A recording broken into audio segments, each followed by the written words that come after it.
हिंदुस्तानी photo journalist Danish Siddiqui Taliban और अफगान के forces की जंग में जाबहक हो गए हैं। अफगानिस्तान के कंधार में फौज के साथ दानिश सिद्दीकी थे। पुलित्जर अवार्ड याफ्ता दानिश सिद्दीकी की मौत की अफगान सफारतकार ने तस्दीक कर दी है। सफारतकार फरीद ममनजे ने मुताबिक फोटो जर्नलिस्ट दानिश सिद्दीकी कंधार में तालिबान और अफगान फोर्सेस के दरमियान जंग में जाबहक हो गए हैं। वाज़ेह है कि दानिश हिंदुस्तान में रॉयटर्स से वाबस्ता थे। दानिश सिद्दीकी को कई बैनुल-अक़वामी अवार्ड मिल चुके हैं। कोरोना के दौरान बहुत सारी तस्वीरों के जरिए दानिश ने दुनिया की तवज्जो खींची थी।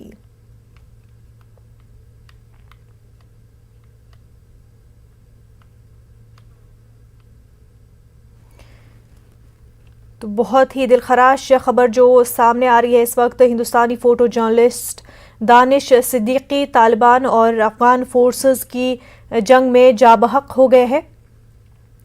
कंधार के स्पिन बोल्डाक डिस्ट्रिक्ट में अफगान फोर्सेस के साथ वो क्लैशेस को कवर कर रहे थे और इस दौरान उन पर हमला हुआ और दानिश सिद्दीकी इस हमले में मारे गए। हमारे साथ इस वक्त सहाफी आदित्य राज कौल भी जुड़ चुके हैं। आदित्य, बहुत ही ट्रैजिक खबर जो इस वक्त हमें मिल रही है। दानिश सिद्दीकी जो कि पुलित्जर अवार्ड विनिंग जर्नलिस्ट है, उन्हें हमने खो दिया है। जी, बहुत ही दुखद और बहुत ही मुश्किल घड़ी में ऐसा खबर आ रही है कि दानिश सिद्दीकी जो भारतीय सहाफी थे और पिछले एक हफ्ते से अफगानिस्तान के दौरे पर थे, उनकी मृत्यु हो गई है और उन्हें तालिबान के आतंकवादियों ने मार दिया है। वो कंधार में थे। जितना कि मेरी अफगानी सूत्रों से बातचीत हुई, मुझे बताया गया कि दानिश सिद्दीकी जो रॉयटर्स के चीफ फोटो जर्नलिस्ट थे इंडिया में, वो अफगान फोर्सेस के साथ मिलकर कंधार के स्पिन बोल्डक में जा रहे थे, जहां कल शाम उन पर हमला हुआ। उसमें वो इंजर्ड हुए। उनकी बाजू में एक शार्पनल की इंजरी हुई। उसके बाद पट्टी बांधी हुई थी, लेकिन आगे वो मुस्तैदी से चलते रहे। अफगान फोर्सेस के साथ एक हमवी में बैठे हुए थे। उसी दौरान आज सुबह फिर से तालिबानियों ने हमला किया। एक एम्बुश हुआ, उसमें उनकी मृत्यु हो गई, उनको मार दिया गया। ऐसी भी खबरें आ रही हैं अफगानिस्तान के एनडीएस से कि हो सकता है कि दानिश सिद्दीकी को एक साजिश के तहत मारा गया हो तालिबान ने, और उनको कैप्चर किया गया हो और एक cold blooded execution style killing की गई हो। पीछे से उनको सर पे गोली मारी गई है, जिसका मतलब है कि बहुत ही बर्बरता से जो है मारा गया है। तो इसकी जो कंडेमनेशन है पूरे विश्व भर से आ रही है। पूरे मीडिया समाज, भारत के लिए नहीं बट बाहर के लिए भी एक बहुत ही मुश्किल घड़ी है ये। और साथ ही भारत की सरकार ने अभी दानिश के परिवार को फोन कर ये इत्तला दिया है दिल्ली में, और अब उनके पार्थिव शरीर को कैसे वापस लाया गया है उस पर काम चल रहा है। भारतीय सरकार और अफगान सरकार के बीच में बातचीत चल रही है।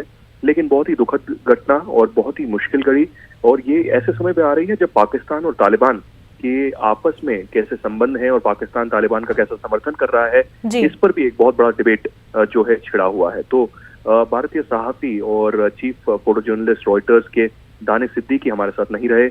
मैंने कई साल पहले भी उनके साथ काम किया, कई असाइनमेंट्स पे, चाहे वो उत्तराखंड में हो, नई दिल्ली में हो, बाहर हो, और उनको पुलित्जर अवार्ड भी दिया गया था, जैसे कि आप जानते हैं, रोहिंग्या क्राइसिस को कवर करने के लिए म्यांमार में। साथ ही चाहे वो दिल्ली के दंगे हो, कोविड का क्राइसिस हो, बहुत ही अलग तरीके की पृष्ठभूमि उन्होंने स्थापित की, और अलग तरीके की एक फोटो जर्नलिज्म जो है जिसने भारत को एक वर्ल्ड मैप पर खड़ा किया, वो उसके लिए हमेशा जाने जाएंगे। बिल्कुल आदित्य, और लाइन ऑफ ड्यूटी के दौरान एक जर्नलिस्ट को मारा जाना, एंड जिस तरह से ये खबर सामने आ रही है कि स्ट्रैटेजिक किलिंग अगर ये हुई तो बहुत ही सैडनिंग सिचुएशन है। और इस तरह से एक जर्नलिस्ट को मारना जो कि बस अपना काम अंजाम दे रहे थे, जो कि सिचुएशन को कवर कर रहे थे, ये एक बहुत ही जो है ह्यूमन लेवल पर ही बहुत ही ज़्यादा ख़राब ये खबर है। न सिर्फ आदित्य उनके घर वालों के लिए, बल्कि उनके कोलीग्स के लिए, बल्कि एक पूरी दुनिया के लिए, इंसानियत के लिए ये एक बहुत ही सैडनिंग सिचुएशन है। बिल्कुल मुनीर साहब ने बिल्कुल सही कहा। इंसानियत के लिए एक बहुत बड़ा झटका है, और खासकर जो मीडिया समुदाय है, चाहे भारत में नहीं, अफगानिस्तान में ही नहीं, बल्कि विश्व भर में जो मीडिया समुदाय है और फ्रीडम ऑफ द प्रेस के लिए जो है मीडिया को मुस्तैदी से काम करना पड़ता है। और ऐसे कॉन्फ्लिक्ट एरियाज में जो वॉर कॉरेस्पॉन्डेंट्स होते हैं या कॉन्फ्लिक्ट जर्नलिस्ट होते हैं, उनको हम डर तो नहीं रहता, लेकिन हमेशा पता रहता है कि किस मुसीबत की घड़ी में वो कभी भी फंस सकते हैं। और मुझे पता है कि दानिश को भी ऐसा पता होगा, क्योंकि तो पहली बार ऐसा नहीं कर रहे थे। पहले भी अफगानिस्तान से, इराक से और बहुत अलग अलग जगहों से वो रिपोर्ट कर चुके हैं। अपने ट्विटर पर भी वो पूरी स्टोरीज एक बयां करते थे कि कैसे मुश्किल से उन्होंने। आदित्य, आपको यहाँ पर रोकना चाहेंगे, दानिश के वालिद मीडिया से इस वक्त खिताब कर रहे हैं।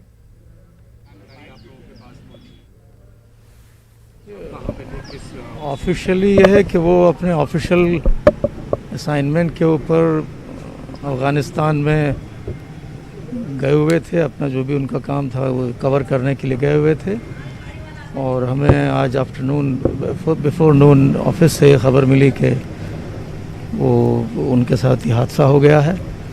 और उसके बाद फिर मिनिस्ट्री ऑफ एक्सटर्नल अफेयर्स से भी हमारे पास इंफॉर्मेशन आई, और उसके बाद उन्होंने बताया कि वो कोशिश कर रहे हैं और ट्रेस करने की जो भी है। और हम यही गुजारिश करेंगे उनसे कि वो जल्दी से जल्दी जो उनके रिमेन्स हैं उनको हम वहाँ से मंगाएं और हमको दें वो बस। और सर, कब से थे उस असाइनमेंट पे, और कुछ आप लोगों से बात करते थे कि कैसी स्थिति है, कैसे हालात हैं, कितना मुश्किल है उनके लिए वहाँ पे रहना? ऐसा तो कुछ नहीं था, हमसे तो बात हो रही थी उनके फ़ोन पे, बहुत प्लेजेंट बात हो रही थी, इट वॉज क्वाइट कंफर्टेबल।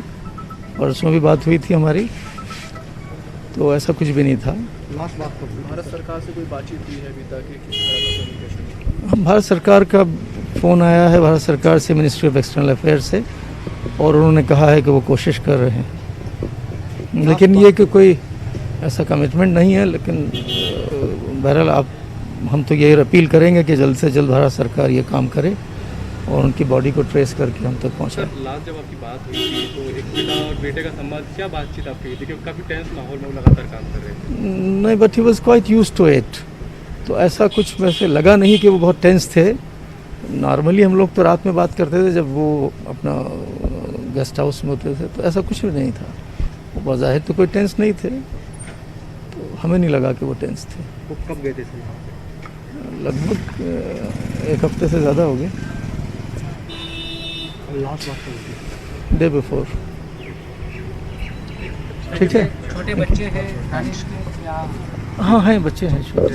ठीक, okay, thank you very much.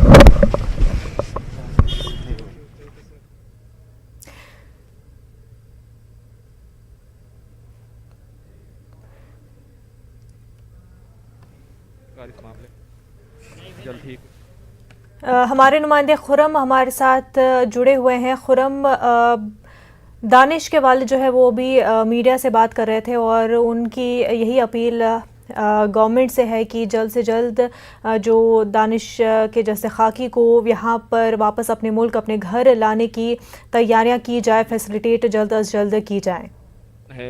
वो कहीं ना कहीं दानिश सिद्दीकी के ज़रिए से हिंदुस्तान को मिला था, और आज दुखद बात यह है कि उनकी वफ़ात हो गई है। जिस तरीके से उनके वालिद कह रहे थे, उम्मीद कर रहे थे कि इस दुख के माहौल में भारत सरकार उनकी जो एहतराम है, उनका जो मान सम्मान है, उसको लेते हुए अफ़गानिस्तान से उनकी बॉडी को भारत लेकर आया जाएगा। मुनज़्ज़ा। बिल्कुल खुरम, बेहद शुक्रिया आपका। दिल्ली के जामिया नगर की गफ़ार मंजिल दानिश सिद्दीकी का घर है, जहां इस वक्त मातम पसरा हुआ है। यहां रिश्तेदार और दानिश के दोस्तों का आना शुरू हो गया है। दानिश के घर में फ़िलहाल उनके वालिदैन और छोटा भाई है। बीवी और बच्चे जर्मनी में हैं। दानिश सिद्दीकी के मकान के बाहर का जायज़ा लिया हमारे नुमाइंदे खुरम शहजाद ने। पुलित्ज़र अवार्ड हासिल करने वाले पत्रकार सहाफ़ी दानिश सिद्दीकी को जिस तरीके से उनको मारा गया अफ़गानिस्तान में, उस वक्त हम मौजूद हैं गफ़ार मंजिल में, उनके घर के बाहर आप देख सकते हैं कि इस वक्त हम यहाँ पर मौजूद हैं। जो इलाके के लोग हैं वो सारे लोग यहाँ हैं। दानिश सिद्दीकी ने जामिया से पढ़ाई की थी और अब उनके घर पर जो कहना चाहिए कि एक मातम है, एक अफसोस है और पूरा इलाका कहीं ना कहीं इस पूरे मातम और अफसोस में डूबा हुआ है। तमाम लोग यहाँ पर आ रहे हैं, इलाके के जो ज़िम्मेदार लोग हैं वो यहाँ पर ज़रूर पहुँच रहे हैं। हालांकि अभी तक किसी तरह का जो हमारे हमसे बातचीत हुई है जिस तरीके से दूसरे लोग रिश्तेदारों से, हालांकि घर वालों से बातचीत नहीं हुई, अभी तक कोई किसी वाज़ेह कम्युनिकेशन की बात हुकूमत हिंद की तरफ से नहीं हुई है। हाँ, ये ज़रूर कहा गया है हुकूमत हिंद की तरफ से कोशिश की जा रही है। हमारे साथ यहाँ पर दानिश के कुछ दोस्त ज़रूर मौजूद हैं, उनसे हम ज़रूर बात करने की कोशिश करेंगे। बहुत सारी यादें हैं, कोई उसकी एंड लिमिट नहीं है। हम लोग बचपन से यहाँ पले बड़े, साथ में पढ़ाई करी, साथ में कॉलेज गए, साथ में जॉब भी करी, तो काफ़ी पुराना साथ है और एक बहुत बड़ा लॉस है, ना सिर्फ हम सब के लिए लेकिन पूरे कंट्री के लिए आई थिंक। क्योंकि जैसे आपने बोला, पहले जर्नलिस्ट इंडिया के जिनको पुलिस मिला, उससे बड़ा कुछ रिकग्निशन एक जर्नलिस्ट के लिए हो नहीं सकता है जो उन्हें मिला। बहुत ज़्यादा जुनून था काम करने का, फोटोग्राफी करने का। आज से 10-12 साल पहले की बात है, एक टीवी चैनल में रिपोर्टर थे, उसकी जॉब एक दिन छोड़ के फ़ोटोग्राफी करनी शुरू कर दी और तब से लेके आज तक का दिन है सिर्फ तरक्की या कामयाबी देखी। बहुत अच्छे प्रोजेक्ट्स पे काम किया, बड़े दुनिया के कई देशों में गए फोटोग्राफी करने के लिए। बहुत जिस तरीके से उनके अंदर काम को लेकर जुनून था, फोटोग्राफी करते थे। ये जो वार में जाते हैं बार बार, अभी अफ़गानिस्तान में थे, इस बीच में आप लोगों से कोई बातचीत हुई, कम्युनिकेशन हुआ हो? जी बात होती थी हम लोग की। अभी इनफैक्ट कल ही शाम में बात हुई थी। हम लोग का एक करीबी दोस्तों का एक व्हाट्सएप ग्रुप है, तो वो अपनी फ़ोटो खींच के हम लोग को भेजते रहते थे कि देखिए मैंने आज ये खींचा, मैंने कल वो खींचा। और हम लोग भी अपनी जाहिर सी बात है, फिक्र तो होती है दोस्त की, छोटे छोटे बच्चे हैं कि भाई ध्यान रखो। एम्बेडेड जर्नलिज्म आसान काम नहीं है, वहाँ पर ख़तरनाक लड़ाई चल रही है। तालिबान हम सब जानते हैं किस तरह से इफ़ेक्ट कर सकता है, तो अफगान यूथ फोर्सेस के साथ वो एम्बेड थे। परसों भी एक हमला हुआ था जिसमें बच गए थे, तो हम लोग दुआ कर रहे थे कि सब कुछ ठीक रहे, खैरियत से वापस आ जाएं, लेकिन अनफॉर्चुनेटली ऐसा नहीं हो पाया। इलाके के काफ़ी पुराने ज़िम्मेदार हैं, आपके साथ रहे होंगे दानिश, क्या कुछ याद है दानिश को लेकर? दानिश में एक सबसे बड़ी चीज़ ये थी कि उसमें जुझारू था वो, तो मुझे कुछ ऐसा नया करना है, मुझे कुछ उसमें करना। पर हमारी अभी जब से जर्नलिस्ट की फील्ड में आए उससे पहले बहुत अच्छी मतलब मिलनसार सारी चीज़ें, मगर कुछ नया करने की सोच रखते थे। जुझारू मतलब उस वाली बात थी। और देखिए इतना बड़ा अवार्ड मिला, सारी चीज़ हुई। और अभी मुझे अभी 1 बजे पता चला, बड़ा एकदम शौक लगा कि बचपन का दोस्त, बहुत छोटे छोटे से हम लोग इसी पार्क में सब खेलते थे, सब लोग करते थे। अब क्योंकि वो नहीं रहे और अफ़गानिस्तान में है उनकी बॉडी वगैरह, आप लोग क्या सोच रहे हैं? भारत सरकार से क्या अपील करेंगे? अभी देखिए उनकी बात चल रही है, बाकी जो है ये गवर्नमेंट्स का आपस का वो है कि देखिए अब तो कोशिश यही है कि भाई हर आदमी चाहेगा कि मेरी औलाद जो भी है, बच्चा है जिसका वो भी है, वो अपना यहीं आए और यहीं आके जाना नवाजा हो और यहीं अपना कब्रिस्तान में हो। कैमरामैन फिरोज़ वानी के साथ खुर्रम शहजाद, न्यूज़ 18 दिल्ली। दानिश सिद्दीकी को फोटोग्राफी का जुनून था। आलमी सतह पर उनके काम को कई मरतबा सराहा गया। हमारे नुमाइंदे खुर्रम शहजाद ने दानिश सिद्दीकी के करीबी दोस्त एहतिशाम खान से बातचीत की। सिद्दीकी के करीबी दोस्त एहतिशाम खान हमारे साथ हैं। एहतिशाम भाई, बहुत सारी चीज़ें होती हैं, एक वार में जाना, कवर करना। दानिश साहब कैसे थे, किस तरह का जुनून था उनके अंदर? देखिए, मेरा नाम एहतिशाम है। मैं बचपन से मेरे साथ थे दानिश, हमारी स्कूलिंग में साथ थी और बाइक टूरिंग के लिए भी हम लोग साथ जाते थे। एक पैशन था उनके अंदर, एक जुनून था कि यूनिक चीज़ें कैप्चर करना। देखिए, फ़ोटो जर्नलिस्ट बहुत होंगे हिंदुस्तान में, बहुत हैं, लेकिन उनकी आँख से जो उनको दिखता था ना, वो शायद किसी और जर्नलिस्ट को, फ़ोटो जर्नलिस्ट को नहीं दिखता था। इसीलिए उनके जो फ़ोटोग्राफ्स हैं, चाहे वो दिल्ली राइट्स की बात हो या म्यांमार में जो उन्होंने फ़ोटो क्लिक किए थे, जिनके लिए उनको पुलित्ज़र अवार्ड मिला था, वो इसीलिए वायरल हुए, इसीलिए उनको अवार्ड मिला कि जो चीज़ उनको दिखती थी वो किसी और को नहीं दिखती थी। आप क्योंकि करीबी दोस्त हैं, तो क्या जिस तरीके से अभी अमेरिका के जो फ़ौजी हैं वो अफ़गानिस्तान से वापस जा रहे थे, ये मालूम था कि वहाँ पर काफ़ी तशद्दुद और वहाँ पर वायलेंस हो सकता है, क्या रॉयटर ने उनको भेजा था? देखिए, जहाँ तक मुझे लगता है, जहाँ तक मेरी इन्फॉर्मेशन है, बोला नहीं होगा रॉयटर्स ने जाने के लिए, लेकिन उनके अंदर खुद इतना पैशन था, ऑलरेडी वो एक बार जा चुके थे। हम लोगों की भी एक फ्रूटफुल एडवाइस होती थी एज अ दोस्त, एज अ भाई, कि भाई ऐसी जगहों पर, वॉर प्लेसेस पे मत जाओ, अवॉइड करो जाना। लेकिन जो अल्लाह को मंजूर था वही होना था, इसी तरह से उनका टाइम आना था, इसी तरह से उनका इंतकाल होना था। अच्छा, क्योंकि आप करीबी दोस्त हैं, घर में अभी माहौल मातम है और सभी लोग दुख में हैं, देश भी दुख में है, क्या कहेंगे किस तरीके से अब अफ़गानिस्तान से जो उनका जज्द खाकी है उसको वापस लाने को लेकर क्या आप लोग सोच रहे हैं? देखिए उनके फादर, हम लोग भी और जो यहाँ पर माइनॉरिटी सेल के चीफ हैं वो भी कोशिश कर रहे हैं, एक्सटर्नल अफेयर मिनिस्ट्री से भी बात कर रहे हैं, सब लोग टच में हैं कि कोशिश कर रहे हैं जल्द से जल्द उनकी बॉडी मतलब हिंदुस्तान आ जाए और उनको सुपुर्द खाक किया जाए।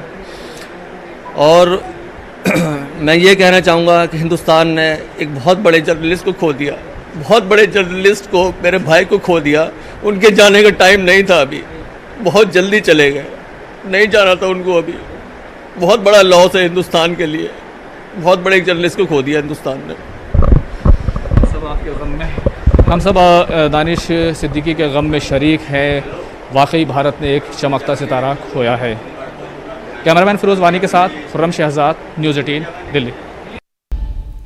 ब्रेक के बाद आपका खैर मकदम है। नाज़रीन, कोरोना का खतरा अभी टला नहीं है, तो ये ज़रूरी है कि हम तमाम तर कोविड के SOPs गाइडलाइंस जो है उन्हें फॉलो करें। मास्क ज़रूर लगाएं और मास्क लगाने से न सिर्फ खुद को बल्कि अपनों को और दूसरों को भी बचाएं। हम क्योंकि स्टूडियो में अकेले होते हैं इसलिए स्टूडियो में मास्क लगाना हमारे लिए ज़रूरी नहीं होता, लेकिन जैसे ही हम स्टूडियो से बाहर जाते हैं मास्क लगा लेते हैं। तो आप भी कोविड SOPs को फॉलो करें और मास्क ज़रूर लगाएं। आगे बढ़ते हैं। रोड की कुशादगी को लेकर अमिताभ बच्चन को BMC ने नोटिस दिया है। गुज़िश्ता दिनों NS ने अमिताभ के घर के बाहर एहतजाज भी किया था और बड़ा दिल दिखाने को कहा था। आज अमिताभ बच्चन के चाहने वालों ने अमिताभ बच्चन की हिमायत में एहतजाज किया। एहतजाजियों को पुलिस ने हिरासत में ले लिया। प्रतीक्षा बंगले के बाहर एहतजाज कर रहे उत्तर भारतीय सेना के लीडरों ने कहा कि इससे अमिताभ बच्चन की सिक्योरिटी को खतरा लाहक हो जाएगा। अमिताभ बच्चन जो इस सदी के महानायक हैं, उनके बंगले के दीवार की नोटिस निकाली गई है। हमारा निवेदन है श्री उद्धव ठाकरे साहब से कि show big heart to big B. आज अगर इनका दीवार तोड़ा जाएगा तो हो सकता है कि कोई लोग, आपने सुना होगा, जो दीवार फांद के अंदर भी जाते हैं, उनके जान को जोखिम हो सकता है। और आप देख सकते हो इस रोड पे कहीं ट्रैफिक जाम नहीं होता।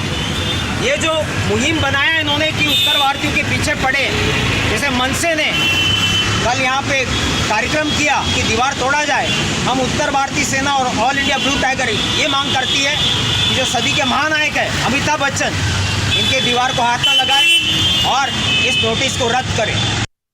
नेटवर्क 18 की पहल और ITC के जरिए पेश करदा स्वाभिमान भारत आपको मुल्क भर से इज्जत नफ्स और फख्र की कहानियां पेश करता है।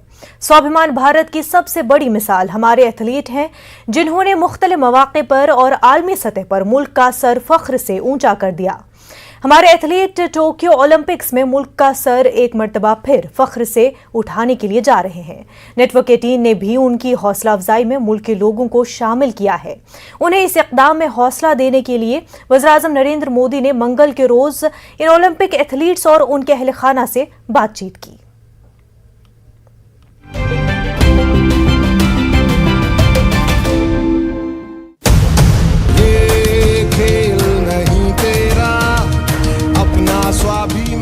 वाकई में ये 130 करोड़ भारतीयों के लिए गर्व और स्वाभिमान का मौका है, जो उन 22 राज्यों के 126 एथलीटों का उत्साह वर्धन करेंगे, जो 23 जुलाई से शुरू होने वाले आगामी टोक्यो ओलंपिक में 18 खेल वर्गों में देश का प्रतिनिधित्व करने वाले हैं। प्रधानमंत्री नरेंद्र मोदी ने मंगलवार को कुछ सबसे बड़े पदक उम्मीदवारों और उनके परिवारों के साथ बातचीत की और उन्हें ओलंपिक के लिए शुभकामनाएं दी।